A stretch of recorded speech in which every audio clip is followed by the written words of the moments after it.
حضور علیہ السلام نے نبوت کا اعلان کیا. حضور کے ہاتھوں کے معجزے کیا دل لگ رہا ہے آپ کا؟ حضور کے ہاتھوں کا معجزہ. حضور نے نبوت کا اعلان کیا. جب نبوت کا اعلان کیا تو مکے والے مخالف ہو گیا. آپ سب جانتے تھے اچھی طرح, بہت مخالفت کا زور زورہ تھا. مکے والوں نے آج سے پہلے کسی نبی کی زندگی کو جو ہے وہ مکمل طور پہ پڑھا نہیں تھا. ان کو بہت زیادہ معلومات نہیں تھی نبی کے حوالے سے. ان کو اتنا پتا تھا کہ ہمارے باپ دادا نبی تھے ابراہیم و اسماعیل علیہ السلام, لیکن ان کو بہت زیادہ معلومات نہیں تھی. نسلاً بعد نسلیں جو باتیں پتا تھی وہی, اور اکثر کو انہوں نے بھلا دیا تھا. ایسے میں بہت ساری باتیں ہوئی, مکے والوں نے بہت ساری باتیں کی, لیکن ہر معاملے میں وہ جو ہے وہ زیر ہو گئے. ایسے میں مکے والوں نے آپس میں مشورہ کیا کہ ایک کام کرنا چاہیے, جو نبوت کے متعلق معلومات زیادہ رکھتا ہو اس کو بلایا جائے اور ان کے سامنے بٹھایا جائے اور ان سے باتیں کی جائے. تو ابو جہل نے کہا کہ یمن میں میرا ایک دوست ہے اور اس کا نام حبیب ہے, میں حبیب کو خط لکھتا ہوں اور قاصد کو روانہ کرتا ہوں. قاصد جائے گا, تیز رفتار قاصد جائے گا اور وہ واپس آئے گا. وہ آنے کے بعد جو ہے وہ پھر اس کو لائے گا, اور حبیب میرا دوست تو آئے گا. وہ بہت ہوشیار ہے, وہ بہت چالاک ہے, وہ بہت جو ہے عقل والا ہے. اچھوں کی اس کے سامنے بات کرنے کی ہمت نہیں ہوتی, اور وہ باتوں کے داؤ پیچ میں لوگوں کو ایسا الجھا دیتا ہے کہ آسانی کے ساتھ کوئی اس سے بات نہیں کر پاتا ہے. اللہ اکبر. پھر ابو جہل نے اپنے دوست کو جس کا نام حبیب تھا اس کو خط لکھا. حبیب کو جیسے خط ملا, حبیب نے خط پڑھا. خط میں یہ لکھا تھا, میرے دوست, پرانی تیری میری دوستی ہے, ہمیں ایک مشکل آن پڑی ہے, اس مشکل میں ہماری مشکل کو دور کر آ. تجھے بہت زیادہ جو ہے معلومات ہے نبی اور نبوت کے بارے میں, آ کر کے اس سے بات کر. ہمارے یہاں ایک شخص ہے, ہمارا ہی رشتہ دار ہے, اس کا نام محمد ہے. اس نے کبھی جھوٹ نہیں بولا, اس نے کبھی کسی کی امانت میں خیانت نہیں کی. ساری باتیں اس نے لکھی, اور لکھنے کے بعد کہا جلدی سے آؤ اور آ کر کے اس کو ایسا پھنساؤ کہ وہ تمہاری باتوں کا جواب نہ دے سکے, اور وہ جامد و ساکت ہو جائے, وہ لاجواب ہو جائے, تاکہ پھر ہم پورے مکے میں اس کے مشن کو ختم کر دیں. جیسے ہی حبیب کے پاس جو ہے وہ خط پہنچا, حبیب نے اسی وقت اس تیز رفتار قاصد کے ساتھ ایک تیز رفتار سواری لی اور وہ سیدھے مکہ آیا. اور مکے میں جب آیا تو پورے مکے میں جشن کا ماحول تھا, پورے مکے میں خوشیوں کا ماحول تھا. حبیب آیا, اتنا چتر چالاک انسان آیا کہ بڑے بڑوں کو وہ اپنی باتوں کے داؤ پیچ میں پھنسا لیتا ہے. اس کے سامنے کوئی بات نہیں کر پاتا. اگر کوئی جو ہے وہ شاعری میں بات کرے تو حبیب شاعری میں جواب دیتا ہے, کوئی لفظوں میں بات کرے, نثر میں بات کرے تو وہ نثر میں جواب دیتا ہے, کوئی سیاست کی کرے تو وہ سیاست کی, ریاست کی کرے تو ریاست کی, مذہب کی کرے تو مذہب کی, وہ ساری باتوں کو جانتا ہے. بہت ہوشیار ہے حبیب آ گیا ہے. اب محمد عربی کو وہ لاجواب کر دے گا, لیکن یاد رکھے حق ہوتا ہے.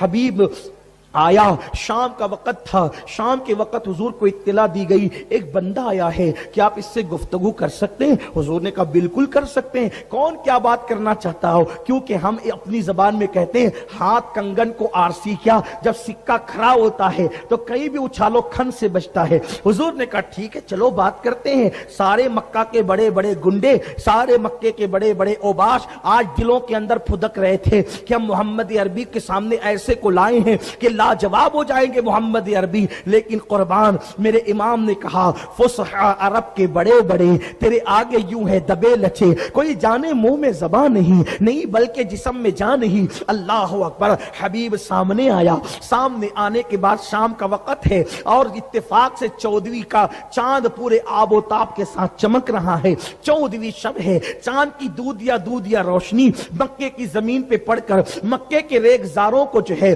دودیا روشنی سے جگمگا رہی ہے. وہ دودھ یا روشنی جب میرے نبی کے چہرے پہ پڑ کر وہاں سے نور حاصل کرتی ہے تو دیکھنے والے پتہ نہیں کر پاتے کہ روشنی ادھر سے آ رہی ہے یا ادھر سے جا رہی ہے, روشنی ادھر سے آ رہی ہے یا ادھر سے جا رہی ہے. کیوں چاند سے تشبیہ دینا, یہ بھی کوئی انصاف ہے؟ چاند پر تو داغ ہے اور ان کا چہرہ صاف ہے. اللہ. حبیب یمنی نے کہا اے محمد عربی, میں نے سنا ہے کہ آپ نے دعوی نبوت کیا ہے, آپ نے